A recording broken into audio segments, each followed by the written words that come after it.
لله حمدا كثيرا طيبا مباركا فيه اللهم صل على سيدنا ومولانا محمد وآلہ واصحابہ اجمعین۔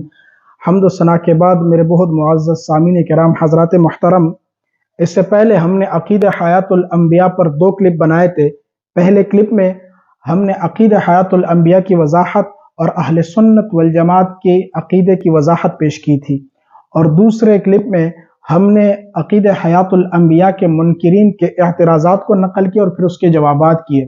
اب اس تیسرے کلپ میں ہم عقیدہ حیات الانبیاء کے اس بات پر دلائل پیش کریں گے۔ یاد رکھا جائے کہ انبیاء کرام اور شہید اعظام، اور خصوصاً وہ انبیاء جو شہید ہوئے ہیں، اور خصوصاً بالخصوص ذات محمد مصطفیٰ صلی اللہ علیہ وآلہ وسلم زیر بحث ہوگی، کیونکہ یہ لوگ، یہ منکرین حیات الانبیاء، نبی علیہ السلام کے حیات برزخی کے منکر ہیں۔ اور امام سیوطی رحمۃ اللہ علیہ نے شرح صدور میں اس پر اجماع نقل کیا کہ نبی علیہ السلام من الشہداء ہے، یعنی شہیدوں میں سے ہے، کیونکہ نبی علیہ السلام اس خیبر کے موقع پر عورت کے دیے ہوئے زہر کی اثر کی وجہ سے دنیا سے پردہ فرما گئے، تو اس لیے نبی علیہ السلام شہیدوں میں سے ہے۔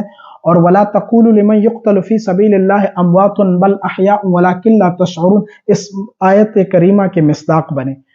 اب اس مذکورہ آیت میں وَلَا تَقُولُوا لِمَنْ يُقْتَلُ فِي سَبِيلِ اللَّهِ أَمْوَاتٌ بَلْ أَحْيَاءٌ وَلَكِنْ لَا تَشْعُرُونَ، نہ کہو تم ان کے حق میں جو اللہ کے راہ میں شہید ہوئے، امواتن مردہ۔ اب یہ امواتن جو ہے یہ قول کا مقولہ ہے، لا تقولو کا مقولہ ہے، اور قول کا مقولہ نہیں ہوتا مگر جملہ، اور جب مقولے کا لفظ مراد نہ ہو، جیسے وَلَا تَقُلْ لَهُمَا أُفٍّ، یہ وہ مثال ہے جس میں مقولے کا لفظ مراد نہیں، اور جب مقولے کا لفظ مراد نہ ہو تو قول کا مقولہ جملہ ہوتا ہے۔ مقولہ کیا ہوتا ہے؟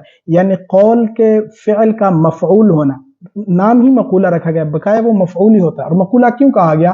اس لیے کہ فعل کا جو مفعول ہے وہ مفرد بھی ہوتا ہے اور جملہ بھی ہوتا ہے، لیکن قول کا جو مقولہ ہے وہ صرف جملہ ہوتا ہے، مفرد نہیں ہوتا۔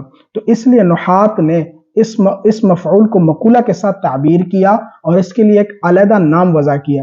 اب اس آیت کریمہ میں امواتن جو ہے یہ مفرد ہے، اب ہم نے اس کو جملہ بنانا ہے، تو امواتن کو مبتدا مقدر کی خبر بنائیں گے، تو اصل عبارت یوں ہو جائے گی وَلَا تَقُولُوا هُمْ أَمْوَاتٌ، کہ نہ کہو تم ان کے بارے میں جو شہید ہوئے اللہ کی راہ میں، تو ہم اس کو مردہ نہیں کہہ سکتے۔ تو اس آیت کریمہ سے مراد نبی علیہ السلام کی حیات برزخی ہے اور شہید کرام کی حیات برزخی ہے۔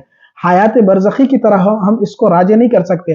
اب امواتن جو ہے یہ جمع ہے میت کی، انک میتن تو آپ کہہ سکتے ہیں قریب آپ فوت ہوں گے، لیکن اس کو ہم حیات برزخی کی طرف راجع نہیں کر سکتے۔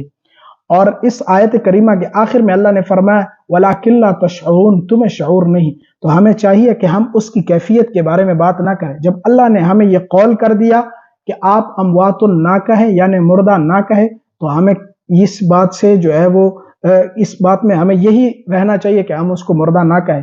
تو فلہذا نبی علیہ السلام اپنے قبر انور میں زندہ ہے۔